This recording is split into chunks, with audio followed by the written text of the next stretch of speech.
Roman Reigns WWE की दुनिया के एक चमकते सितारे रहे हैं, जहां कई फैंस को वो मेन इवेंट बेबी फेस के तौर पे हमेशा अच्छे नहीं लगे, पर वो अपने फैंस बिना कुछ नहीं है।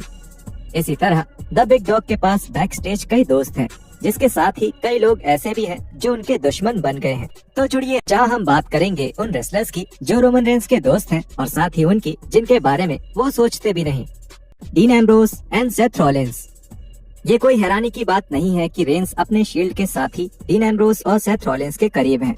हालांकि साथ काम करने का हमेशा ये मतलब नहीं होता कि बैक स्टेज या फिर रेसलिंग की दुनिया के बाहर आपकी दोस्ती भी अच्छी होगी। अगर ओली एंडरसन को देखें, जिन्होंने द 4 हॉर्समैन के साथ मिलकर काम किया था, उनके साथ कई 100 शोज में काम करने के बावजूद भी वो उनके दोस्त नहीं थे। बहरहाल रेंस एम्ब्रोस और रॉलिंस के बहुत करीबी दोस्त हैं, और खासकर एम्ब्रोस के, जिनकी अलग पर्सनैलिटी ने रेंस के साथ उनकी दोस्ती को और गहरा किया है, न कि कमजोर। रेंस की रॉलिंस के साथ दोस्ती भी बहुत जानी मानी है। Triple H.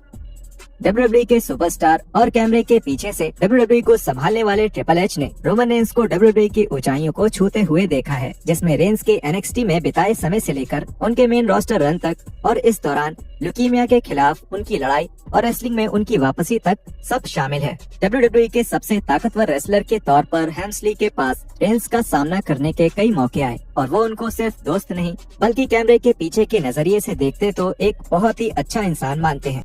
Daniel Bryan. Professional wrestling के जोरदार कंपटीशन की वजह से हो सकता है कि रेसलर्स अपने दोस्तों का फायदा उठाएं।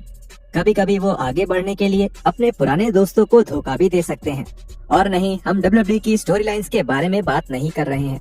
हालांकि डैनियल ब्रायंस और रोमन रेंस डब्ल्यूडब्ल्यूई में शील्ड के दौरान दोस्त बने। उनकी दोस्ती 2014 में लड़खड़ा सकती थी, जब डब्ल्यूडब्ल्यूई यूनिवर्स ने ये मांग रखना शुरू किया कि डैनियल ब्रायन को रेसलमेनिया 30 के मेन इवेंट में जगह दी जाए, जिसके बाद वो डब्ल्यूडब्ल्यूई वर्ल्ड हैवीवेट चैंपियन बने। रेंस अपने दोस्त से जलने के बजाय उनके लिए खुश थे, और उन्होंने उनकी तारीफ भी की। ब्रायन सबसे शानदार हैं। अगर कोई भी इससे कुछ अलग बोलता है तो वो बेवकूफ है। मैं बहुत किस्मत वाला हूँ कि मुझे डैनियल ब्रायन जैसा दोस्त मिला। Ric Flair. रोमन रेंस की दोस्ती कई अलग अलग जनरेशंस के रेसलर से है, जिसमें से एक है wrestling icon Ric Flair. Reigns के इस रिटायर्ड हॉल ऑफ फेमर के साथ इतने रिंग में ज्यादा इंटरेक्शन नहीं हुए हैं, लेकिन दोनों काफी अच्छे दोस्त बन गए। और फ्लेयर ये भी दावा करते हैं कि उनकी बेटी शार्लेट के साथ रेंस भी उनके सबसे पसंदीदा डब्ल्यूडब्ल्यूई परफॉर्मर हैं। कई लोगों को उनकी दोस्ती के बारे में तब तक नहीं पता था, जब तक 2017 में फ्लेयर लगभग मरने वाले थे। 2017 में नेचर बॉय रिक फ्लेयर की तबीयत का खराब होना कई फैंस और साथ के रेसलर्स को परेशान कर गया, और लाखों लोग फ्लेयर के घर उनको जल्दी ठीक होने के लिए दुआएं और प्रेयर्स देने पहुंच गए। इस दौरान रोमन रेंस ने सपोर्ट सेंटर में फोन करके फ्लेयर की फैमिली का साथ दिया। इससे उन्होंने 16 बार वर्ल्ड चैंपियन के साथ अपनी दोस्ती दिखाई। कुछ ऐसा होते हुए देखना, मुझे ज्यादा कुछ नहीं पता जो मैं बता सकूं, और मुझे इतना पता है कि मैं और रिक बहुत अच्छे दोस्त हैं। मैं उनके साथ कई टूर्स पर गया हूं, उनके साथ समय बिताया है, उनके साथ बात की है। वो बहुत अच्छे आदमी हैं। इतना अच्छा समय, इतने बढ़िया कैरिस्मेटिक इंसान, लेकिन इतने अच्छे इंसान।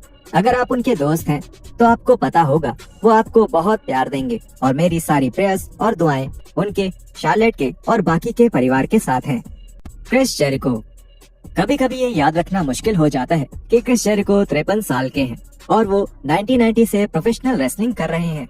इस बहुत ही सम्मानित और अनुभवी ग्रैपलर ने इस बिजनेस में बहुत से बड़े नाम देखे हैं, और रेसलिंग के कुछ बहुत अहम दौर में काम किया है, फिर चाहे वो मंडे नाइट वॉर हो या फिर रूथलेस एग्रेशन एरा। इसलिए जेरिको से मिली तारीफ या आलोचना दोनों सुनने लायक होती थी।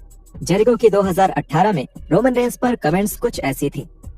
बेशक एक ऐसा पॉइंट आता है जब आप लोगों को सही दिशा में ले जाना चाहते हैं, और चाहे जो भी वजह रही हो, रोमन रेंस को बू करना उतना ही कूल था जितना कि जॉन सीना को बू करना कूल था, जितना कि द रॉक को बू करना कूल था। पर पता है क्या, ये लोग इतने अच्छे हैं कि अगर आप रेसलिंग फैन हैं तो रोमन रेंस पूरी कंपनी में सबसे अच्छा रेसलर है।